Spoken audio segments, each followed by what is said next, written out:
menggali di dalam ingatanku, menggali di dalam ciptaku, menggali di dalam khayalku,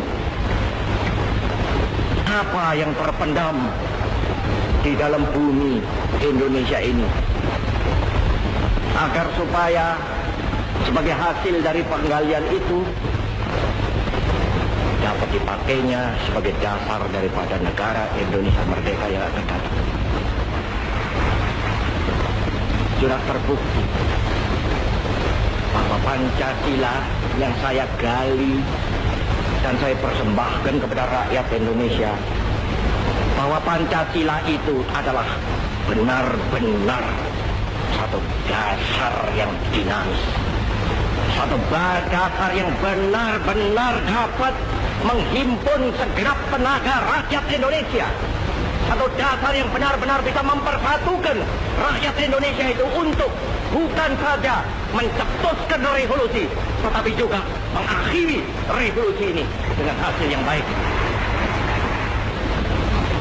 Maka aku adalah sebenarnya utusan, wakil daripada revolusi Indonesia. Revolusi Indonesia ini bukan revolusi Soekarno, tetapi revolusi daripada seluruh rakyat Indonesia, dari Sabang sampai Merauke.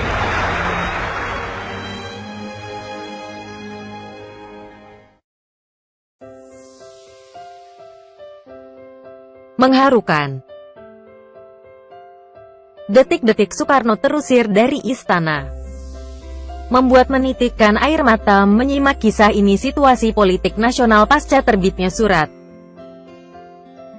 perintah tanggal 11 Maret Super Semar 1966 mengalami banyak perubahan, khususnya untuk Presiden Soekarno yang kekuasaannya berkurang secara perlahan dan berpindah ke tangan Presiden Soeharto. Tidak hanya kekuasaan yang berkurang dan menghilang, kondisi kehidupan Soekarno juga berubah drastis. Kisah kehidupan Soekarno pasca Super Semar dituturkan oleh salah satu mantan ajudannya, Sidarto Danusubroto. Sidarto adalah anggota kepolisian yang menjadi ajudan terakhir Bung Karno.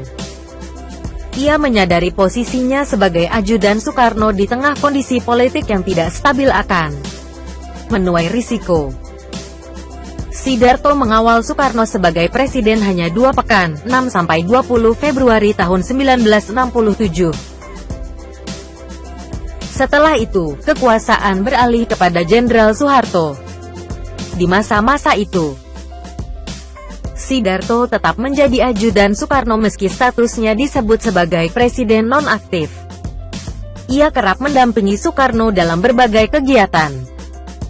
Sidarto juga menyaksikan saat Soekarno tidak diperbolehkan masuk ke istana sekembalinya dari berkeliling Jakarta, sekitar Mei tahun 1967. Ketika itu, Sidarto baru saja mendampingi Soekarno menyantap sate ayam di pinggir pantai Priok atau Cilincing, Jakarta Utara. Sejak saat itu, Soekarno dikenai tahanan kota dan menetap di Wisma Yaso, sekarang Museum Satria Mandala, Jakarta, sampai akhir 1967. Tak punya uang untuk berobat. Dalam buku memoar Sidarto Danusubroto ajudan Bung Karno yang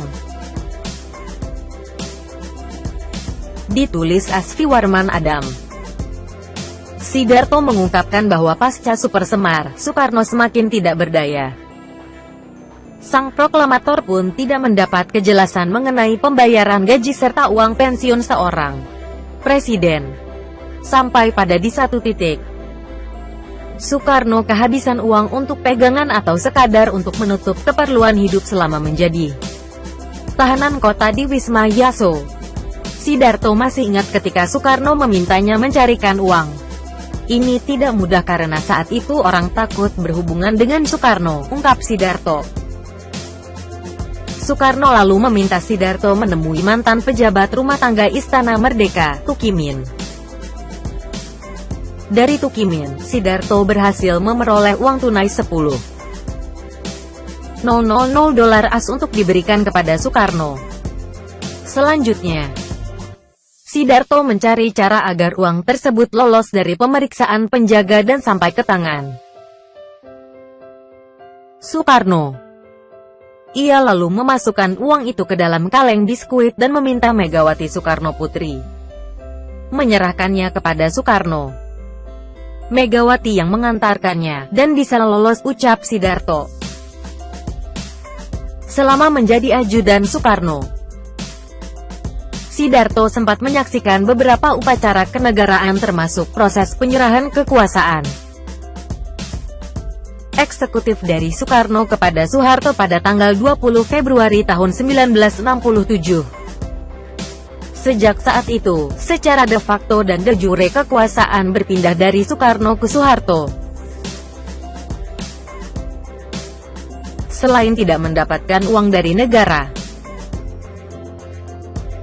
semua fasilitas kenegaraan juga dibatasi ketat untuk Soekarno, termasuk fasilitas dokter kepresidenan untuk memeriksa kesehatannya. Pada awal 1968, Soekarno dikenai tahanan rumah dan dibatasi aktivitasnya termasuk untuk bertemu keluarga. Sidarto ditarik dari posisinya sebagai ajudan Soekarno oleh Polri pada tanggal 23 Maret tahun 1968. Kondisi kesehatan Soekarno yang semakin menurun dianggap lebih memerlukan dokter ketimbang ajudan. Pada tanggal 21 Juni tahun 1970, Soekarno meninggal dunia. Setelah tak lagi menjadi ajudan Soekarno, Sidarto kembali ke satuannya di Polri. Dia pun sempat mengikut pendidikan Seskopol di Lembang pada Februari tahun 1970. Selepas pendidikan itu, Sidarto justru diinterogasi oleh Tening Polsa, Tim Screening Kepolisian Pusat, atau TPPU, Tim Pemeriksa Pusat. Interogasi itu berlangsung selama 4 tahun. Pada saat itu, semua yang dianggap berbau Soekarno atau dianggap kiri, tidak luput dari interogasi. TPPU ingin menggali informasi dari Sidarto, khususnya mengenai pihak yang merekomendasikannya menjadi ajudan Soekarno, dan pertemuan-pertemuan dengan para pendukung Soekarno. Selama masa interogasi, Sidarto tidak diizinkan keluar kota. Karirnya pun disumbat dan tidak dapat menduduki jabatan operasional selama belum mendapatkan clearance dari Mabes Polri. Baru pada akhir 1973, Sidarto mendapat clearance saat Kapolri dijabat Jenderal Mohasan. Selanjutnya, meski secara perlahan, karier dan pangkat Sidarto mulai mengalami kenaikan. Sidarto sempat menjabat Kapolres Tangerang, Kepala Staf Komata Kapolri, Wakapolda Jawa Barat, dan lainnya. Hari ini, 50 tahun sudah Super Semar diterbitkan. Sebuah dokumen penting yang menjadi kunci peralihan kekuasaan yang secara dramatis terjadi dari Presiden Soekarno kepada Presiden Soeharto. Misteri terus menggelayuti soal penafsiran Super Semar, sehingga naskah asli dokumen itu terus diburu untuk mencari kebenaran sejarah. Meski banyak tanda tanya, namun peristiwa Super Semar menjadi puncak karir Soeharto yang sebelumnya dianggap sebelah mata di Angkatan Darat dan menjadi titik kejatuhan Bung Karno. Tokoh pengusaha asal Medan zaman dulu jika masih hidup tentu akan tercengang membaca berita majalah Tempo. Dari luar ruangan, sejumlah tokoh melihat pertemuan itu berlangsung dingin. Teh dalam cangkir berlogo Istana Presiden yang diangkut dari rumah Soeharto, tak disentuh. Hendarman, Jaksa Agung, kata sumber itu, lalu mengajukan konsep penyelesaian di luar pengadilan. Di antaranya, keluarga Soeharto harus membayar 4 triliun kepada negara. Ini sepertiga dari tuntutan pemerintah, yakni dan Rp 185 miliar plus ganti rugi imaterial Rp 10 triliun atas yayasan Super Semar, Mbak Tutut dan adik-adiknya hanya terdiam mendengar angka yang diajukan pemerintah. Si ompong yang dekat dengan Bung Karno pasti teringat saat suatu hari dia dipanggil mendadak ke Jakarta, mengetahui betapa miskinnya sang presidennya. Setelah ngobrol-ngobrol bersama menteri lainnya, Presiden Republik Indonesia itu mengajak TD Pardede ke pojok ruangan. "Pardede, bisa kau pinjamkan aku uang?" Gelagapan karena langsung ditodong oleh penguasa negeri. TD Pardede merogoh saku-saku jasnya dan memberikan $1.000 dari kantongnya. Namun Bung Karno hanya mengambil secukupnya dan mengembalikan sisanya kepada Pardede.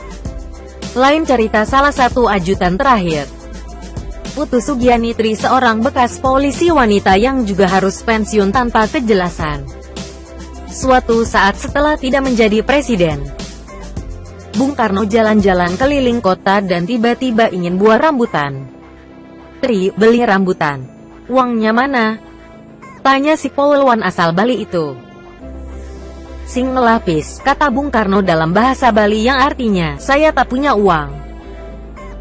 Jadilah sang ajudan memakai uang pribadinya untuk mantan presiden yang tidak memiliki uang. Ada juga cerita dari Bang Ali Sadikin. Saat ia menjabat Menko Maritim, ia ditanya oleh Bung Karno apakah ia bisa membantu bisnis mertua Bung Karno yang berkaitan dengan perizinan pelabuhan. Setelah dipelajari, Ali Sadikin mengatakan tidak bisa. Peraturan mengatakan demikian. "Ya sudah, kalau tidak bisa," kata Bung Karno. Bang Ali berpikir, luar biasa ini manusia. Padahal sebagai presiden ia bisa memaksakan memberi perintah. Yang mengagumkan Bung Karno selanjutnya tidak pernah dendam, bahkan kelak mengangkat Mai Jen KKO Ali Sadikin sebagai Gubernur Jakarta. Dari cerita tersebut di atas, kita tahu Bung Karno tidak pernah peduli dengan uang atau harta. Ketika turun dari kekuasaan kita tak pernah tahu bahwa Bung Karno dan keluarganya meninggalkan kekayaan yang melimpah ruah. Saat mendapat surat dari Jenderal Soeharto bahwa Bung Karno harus meninggalkan Istana Merdeka sebelum tanggal 16 Agustus tahun 1967. Maka teman-teman Bung Karno yang mengetahui rencana itu segera menawarkan dan menyediakan 6 rumah untuk tempat tinggal dan putra-puteri Bung Karno. Mendengar hal itu Bung Karno seketika marah bahwa ia tidak menghendaki rumah-rumah itu. Ia menginginkan semua anak-anaknya pindah ke rumah Ibu Fatmawati. Semua anak-anak kalau meninggalkan istana tidak boleh membawa apa-apa, kecuali buku-buku pelajaran, perhiasan sendiri dan pakaian sendiri. Barang-barang lain seperti radio, televisi, dan lain-lain tidak boleh dibawa. Demikian Bung Karno memerintahkan. Guntur, putra tertua, setelah mendengar penjelasan itu merasa kecewa. Karena ia sudah terlanjur menggulung kabel antena TV yang akhirnya tidak boleh dibawa pergi. Sementara Ibu Fatmawati mengeluh karena kamar di rumahnya tidak cukup.